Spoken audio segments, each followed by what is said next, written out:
there's going to be a James Gunn Supergirl movie coming out. So naturally, DC Comics is like, oh boy, we don't have a Supergirl comic. We better put the one out there real quick. Now, they made the dumbest decision ever by putting Sophie Campbell on writing and art. And Sophie Campbell is a trans activist who actually wrecked the Teenage Mutant Ninja Turtles on her run. She designed the female Teenage Mutant Ninja Turtle, which then went way off the rails, and eventually, like, her run on Teenage Mutant Ninja Turtles got so bad they had to, like, reboot it with an all-new #1, because that's the only way they can, sell things and get people back on board these days. And so Supergirl has been a time-tested character who had just never catches on right. They don't know what to do with the character, and so they just, like, reset and reboot the character over and over and over again. The most recent iteration that the James Gunn movie is going to be based off of is Tom King's Supergirl, Woman of Tomorrow, and and that book is, like, it's true grit in space, and Supergirl's like this revenge story. She's out drinking and puking at the beginning of it. It's like, what are you doing? It's a total deconstruction of the character that's just, like, ridiculous.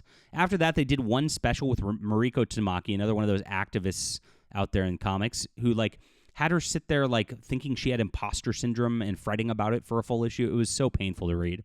Before that, there was a run out of, it was, what was it called? Rebirth. There's so many restarts of the DC universe. It's so terrible.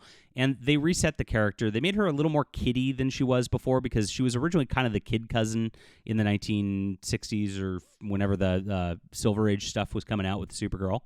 And they wanted to kind of, I guess, bring that back a little bit. In the middle of it, they went way off the rails and they turned it into, like, some gender politics bullshit, like they often do with, like, the female characters, which is really too bad.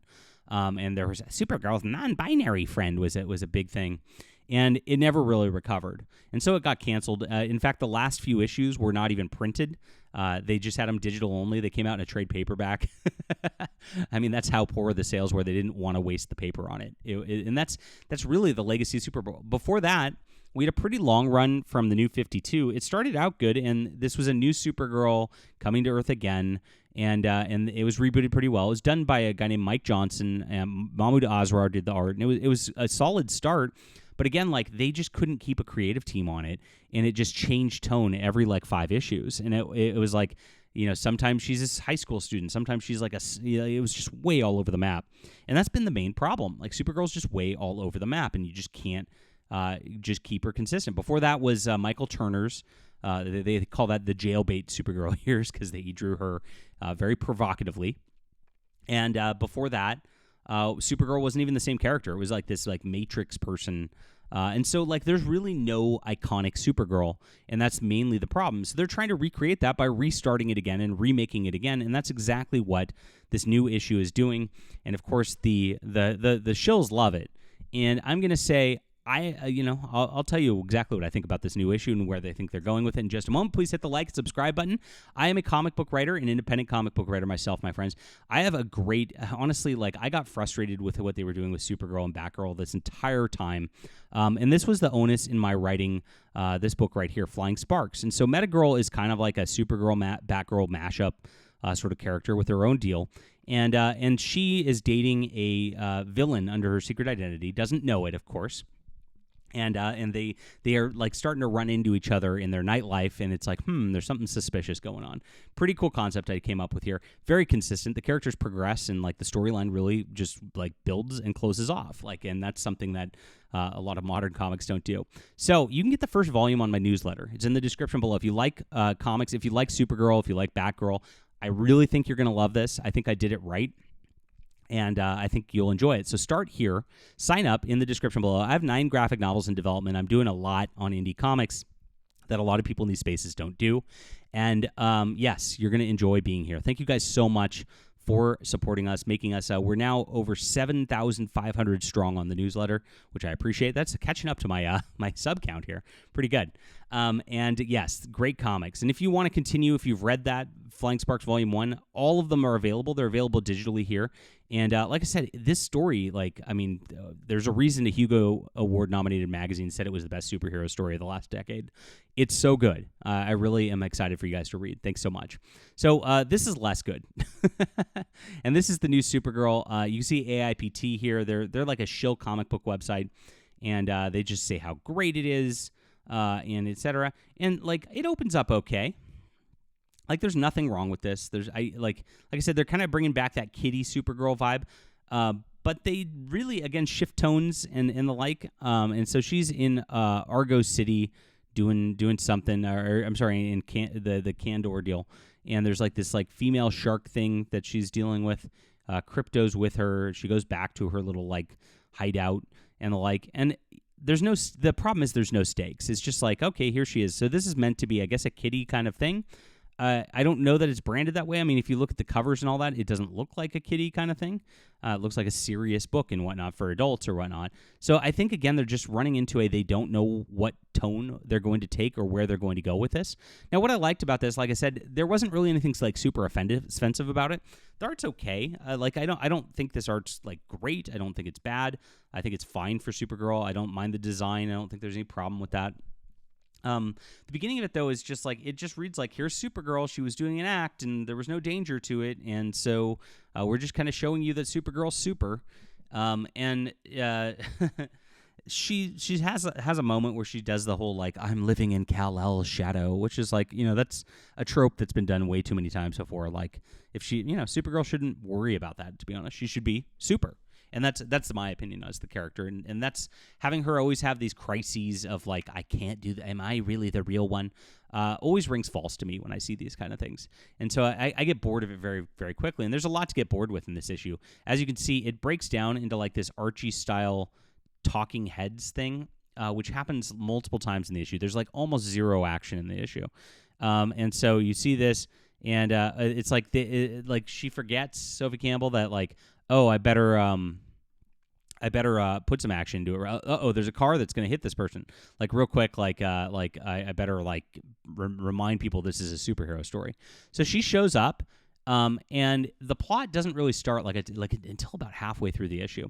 Now, what's interesting about this is it brings back Linda Danvers, who was like her alter ego, like in the 90s Supergirl kind of, and in the 70s Supergirl when she like went off to college, where she puts on a brown wig and puts on glasses, and then people don't know she's Supergirl. It's pretty funny. And so they're bringing this back, but like, and so there's a couple of references to like Supergirl continuity and Superman family continuity, which are kind of nice, and I'll give kudos for that, right? But again, it just bogs down so fast in this stuff. Now the main plot shows up, and there's another Supergirl in town who's like a fat chick, and she says she's the real Supergirl, and she's got a bunny. And so she kind of hits her with the stuff that's genetically supposed to hit Kryptonians. There's, like I said, not a lot of danger.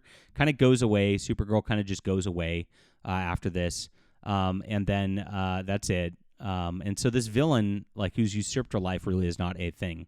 Then, like, she's ending up being in the Linda Danvers household and is there, and they don't recognize Kara as the real one.